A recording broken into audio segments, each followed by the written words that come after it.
Musée comme chez soi, c'est un projet assez fabuleux qu'on mène avec nos voisins depuis que le musée est fermé. Depuis 2018 précisément, on a vraiment lancé ce projet avec l'ASBL Patrimoine à Roulettes. Et le principe, c'est de proposer 2 fois par an à 10 voisins, dans un périmètre de rue très très resserré, d'accueillir une œuvre des collections chez eux à la maison. Et pas seulement d'accueillir une œuvre, mais aussi de la présenter vraiment de façon personnelle, d'expliquer pourquoi ils ont choisi cette œuvre tout particulièrement au musée. On sent qu'il était vraiment engagé, il était là où il devait être. En tout cas, c'est l'impression qu'on a eue. Alors maintenant que je vous ai un petit peu parlé de Frans, on va aller dans l'œuvre et on va partir à la mer. C'est déjà un peu l'édition de l'après-Covid. Beaucoup de visiteurs ont souligné cet aspect, que c'était tellement gai de se retrouver.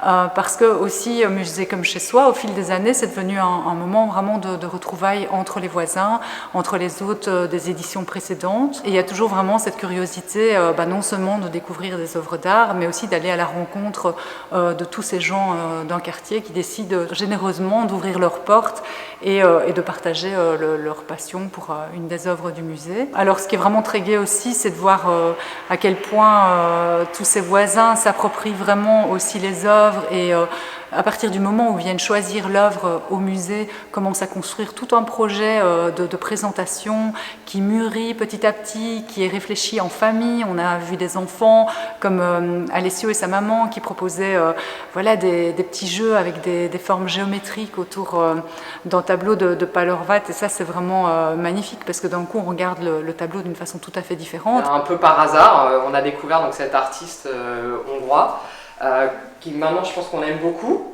Et le but de la journée aussi, c'était de faire découvrir une œuvre à travers les yeux d'un petit garçon de 8 ans. Parce qu'au musée, ils ont la vie du musée, on les voit tels qu'on les voit, qu'on les connaît. Et puis tout d'un coup, merci les autres d'accueillir les tableaux parce que vous leur donnez une nouvelle vie.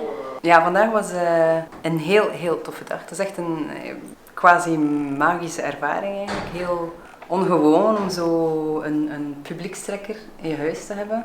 En niet alleen dat, maar dan ook eigenlijk zo je verhaal te vertellen over waarom je dit gekozen hebt. En mensen van de buurt mogen ontvangen in je huis.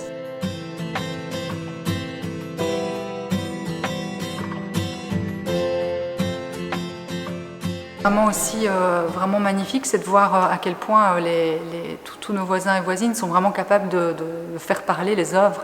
Il y a vraiment toutes des narrations comme ça qui se créent. Certains arrivent à imaginer toute une histoire personnelle autour de l'œuvre. Pour d'autres, il y a vraiment parfois des liens très concrets. Et puis on a par exemple une dame chez Annie, elle a une œuvre qui s'appelle Lulu et qui est reliée à un air d'opéra. Elle va faire découvrir l'œuvre en musique.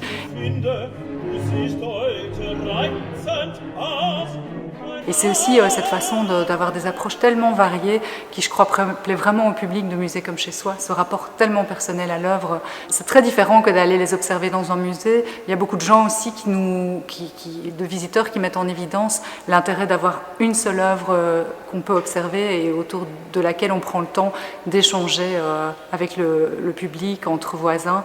Donc ça aussi, c'est vraiment la force d'un projet comme celui-ci. Je pense que c'est une expérience humaine vraiment chouette, je recommande vraiment. Je pense que maintenant, nous, on va aller visiter maintenant les prochaines éditions.